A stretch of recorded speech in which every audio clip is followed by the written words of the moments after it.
نحمده ونصلي على رسوله الكريم اما بعد فاعوذ بالله من الشيطان الرجيم بسم الله الرحمن الرحيم رب اشرح لي صدري ويسر لي امري واحلل عقدة من لساني يفقهوا قولي۔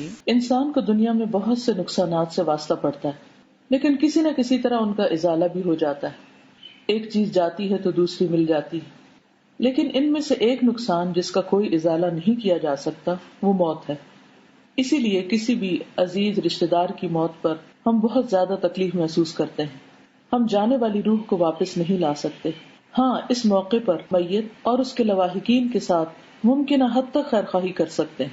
وہ خیرخواہی کیا ہے؟ وہ ہے میت کے لیے دعائے بخشش کرنا، اس کی خوبیوں کا ذکر کرنا اور اس کے لواحقین کو تسلی دینا۔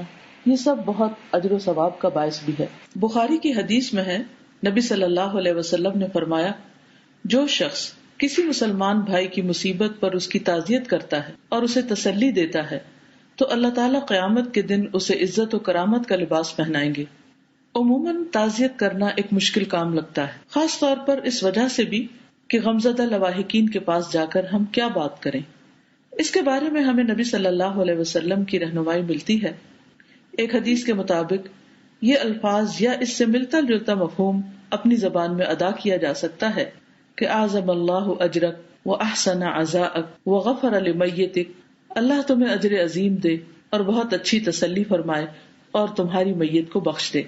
اس کے علاوہ جب آپ تعزیت کے لیے جائیں تو اس موقع کی مناسبت سے صبر، وفات اور آخرت وغیرہ پر مبنی لٹریچر ساتھ لیتے جائیں۔ ایسی چیزوں کو پڑھنا اور ان کا ذکر کرنا روحانی طور پر مضبوط کرتا ہے۔ اللہ تعالی ہمیں دوسروں کے کام آنے کی توفیق دے۔ آپ سب کے لیے دعائیں اور نیک تمنائیں۔ سبحانک اللہم و بحمدک، اشہد ان لا الہ الا انت، استغفرک و اتوب الیک۔ السلام علیکم و رحمۃ اللہ وبرکاتہ۔